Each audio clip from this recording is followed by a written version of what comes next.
Today, after I read from the book She Persisted and the Little People series on four different individuals that have made change in the world, you are going to practice your research skills. Use World Book.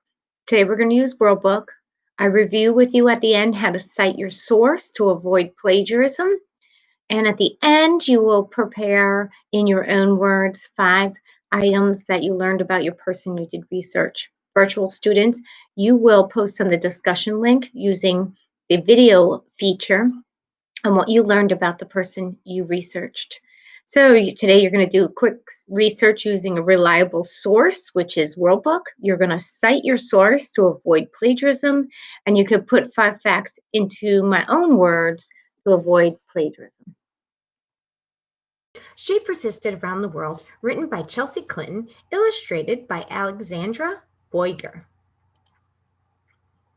There's a title page. You know the title page, the bottom of the title page has the publisher, the company that actually physically puts the books together, right? And pays for that. And I can't read this because it's so tiny on my screen, but that's where the copyright information is. I see the little C and what year it was written, and I have it in front of me. So I'm going to look open and tell you what year this was published. And it says it was published in 2018. It's so tiny, the writing on the page. It's not always easy being a girl. Anywhere in the world, it's especially challenging in some places. There are countries where it's hard for girls to go to school and where women need their husband's permission to get a passport or even leave the house. All over the world, girls are more likely to be told to be quiet, to sit down, to have smaller dreams. Don't listen to those voices. These 13 women from across the world didn't. They persisted. I love that word, persisted. Looking, I love this image right here. Vote for women. Votes for women. All these people. And there's a man standing there and a man standing there in the image, also fighting for women's rights.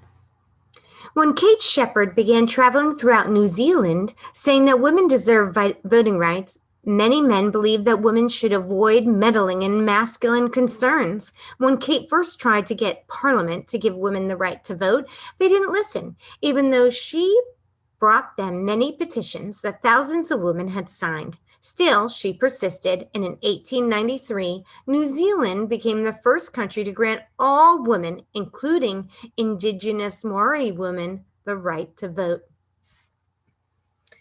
We are tired of having a sphere doled out to us and of being told that anything outside the sphere is unwomanly. We must be ourselves at all risks. Great quote from Kate Shepherd. Oh, Marie Curie. Remember I told you one of the books I grabbed from the library. Marie Curie, one of the biographies. In the Hanover libraries, it would be in 92, but in the public library, a lot of times it's in BIO, biography, by the person's name they're talking about, not the author. Marie Curie. So let's find out a teeny bit about her.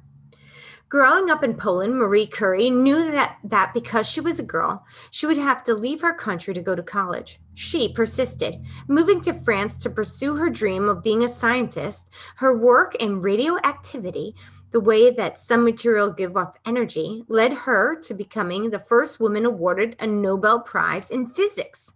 A few years later, she discovered 2 new elements, one of which was named polonium after her home country. For that work, she won her 2nd Nobel Prize in chemistry. She was the first person in the world, man or woman, to receive 2 Nobel Prizes. Nothing in life is to be feared. It is only to be understood. Oh, that is such a great quote. Let's read it again. Nothing in life is to be feared. It is only to be understood. And some famous scientists drawn on the wall here. You might recognize this one with the crazy hair. Anybody recognize him?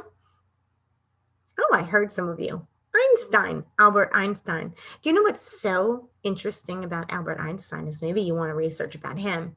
He was dyslexic. He could not read, yet he's one of the smartest scientists still today has still today. Amazing.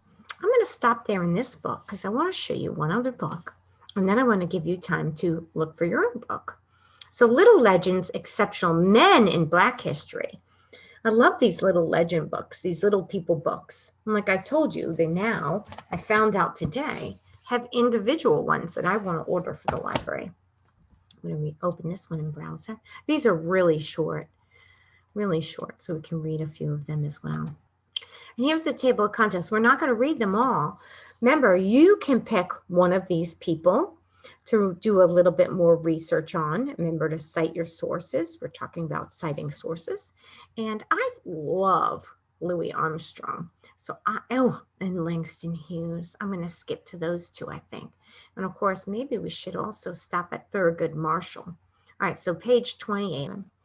All right, Langston Hughes, 1902 to 1967. He was a poet. Langston moved around a lot as a child. His parents traveled looking for work. His father to Mexico and his mother throughout the Midwest. Langston was left to be raised by his grandmother, but felt abandoned by his parents. His only comforts were his books and the worlds he found inside them. Langston began writing early in the 8th grade.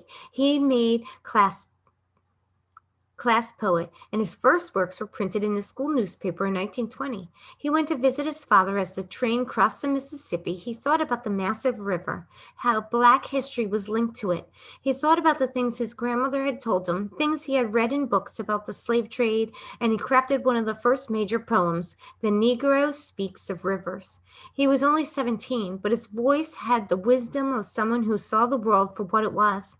He asked the reader to consider humanity, not just Black or white society. In 1921, the poem was published in The Crisis, a major publication of the Harlem Renaissance. Langston moved to New York to attend Columbia University and became a leading creative voice in the movement. Now, if you've been listening to my lessons, you should know somebody else went to Columbia. Do you remember who?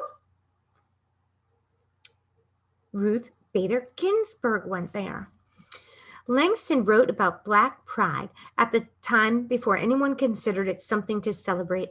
Heavily influenced by the blues and jazz, his poetry flowed and had rhythm. In 1923, he traveled abroad, settling for a while in Paris. Upon his return, he worked as a busboy in Washington, D.C. One day, one of his favorite writers, Rachel Lindsay, came in and Langston slipped him some of his work. Rachel was impressed with Langston's poetry and helped him to meet the right people. In 1926, Langston's first book of poems was published, The Weary Blues. He was the first Black writer in the United States to make a living off his work. He wrote plays and published short stories and more than 16 volumes of poems. Langston used his writing to appeal to the working class. He was the first Black writer in the United States to make a living off his work. He wrote plays and published stories and more than 16 volumes of poems. Langston used his writing to appeal to the working class folks, focus on society and racial injustice, and portray Black life in America. Let America be American again. It never was America to me. Harlem, Liza Son, I Too, The Weary Blues, Dreams. What happens to dreams deferred? Oh, I love that. So many amazing people we could be reading about. I do want to touch upon Thurgood Marshall. Thurgood Marshall, 1908 to 1993. Look at this, Supreme Court Justice. Who else did we read about? That was on the Supreme Court Justice. Good job, Ruth Bader Ginsburg. Thurgood, later shortened to Thurgood, was a naturally argumentative boy and a bit of a troublemaker. His punishment for talking too much was to memorize the U.S. Constitution, which was probably not the worst thing for him, considering that one day he would become one of the world's leading constitutional scholars. By the time he applied to college, Thurgood knew he wanted to be a lawyer. He hoped to attend the University of Maryland School of Law, but couldn't because he was Black. The anger and frustration about that instilled in him a deep desire for justice and equality. Instead, he earned his law degree from the historical Black college, Howard University. Not long after graduation in 1933, Thurgood began working with his mentor, Charles Houston, for the NAACP. He wanted to help fight for civil rights.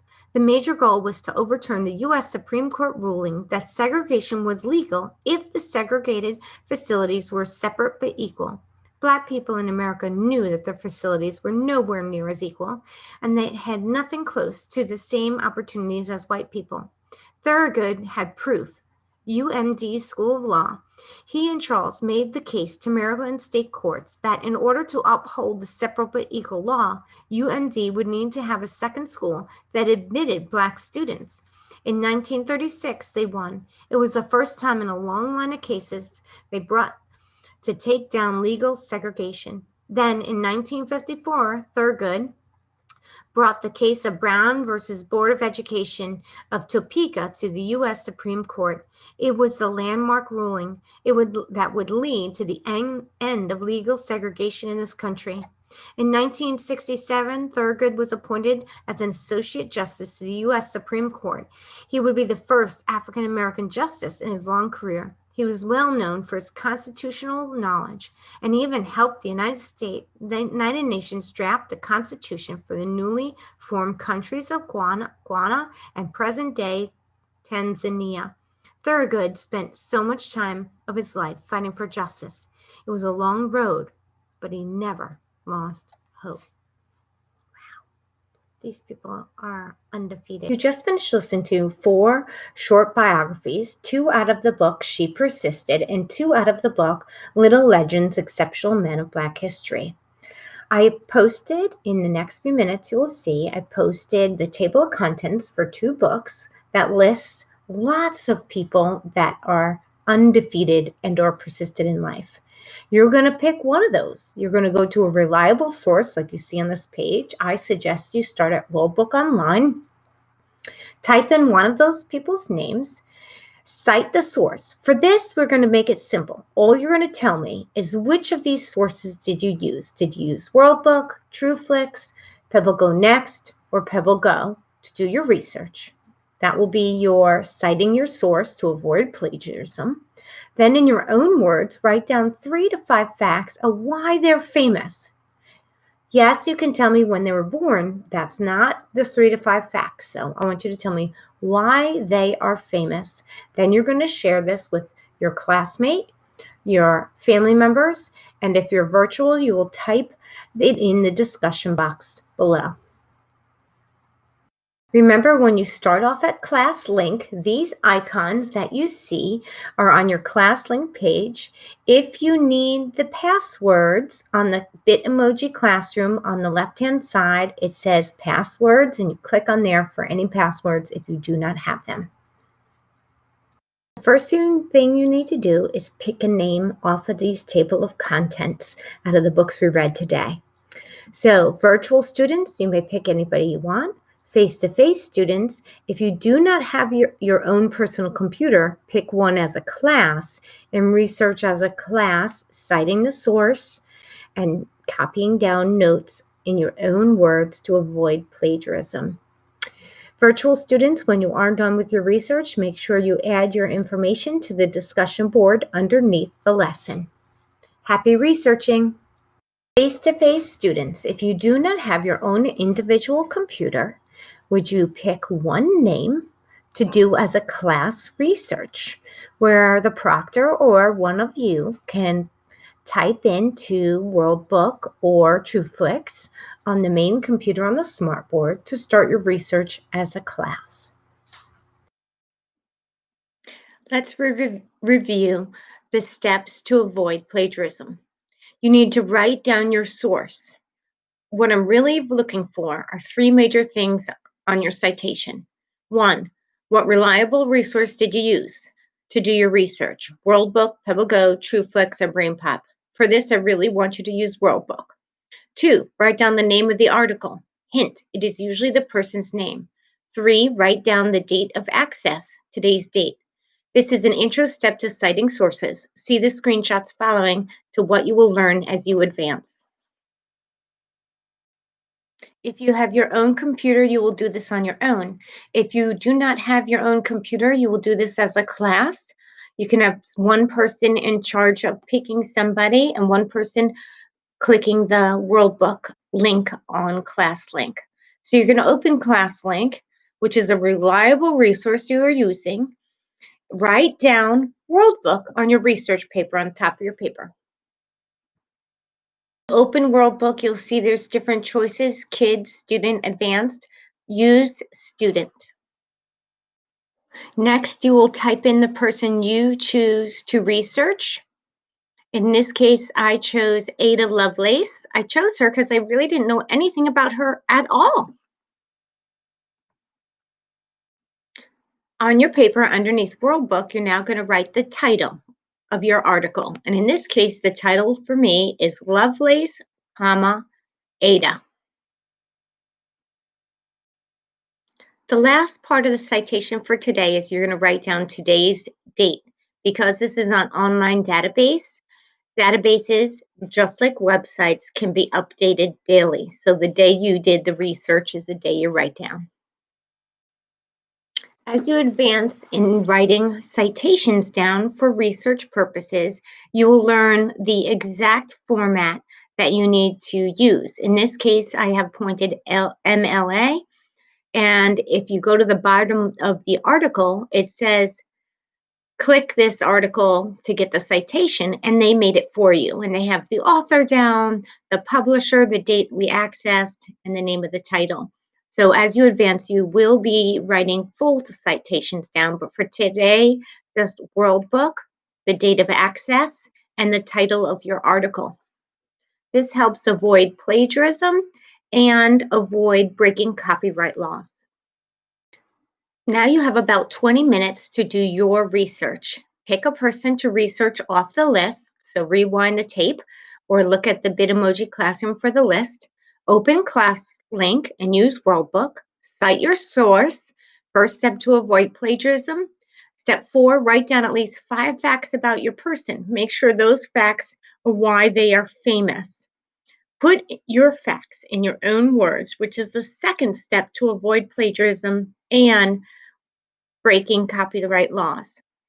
The last thing you will do is share your person with your elbow partner, friend, or virtual students. You are going to share them in the discussion page using video this week.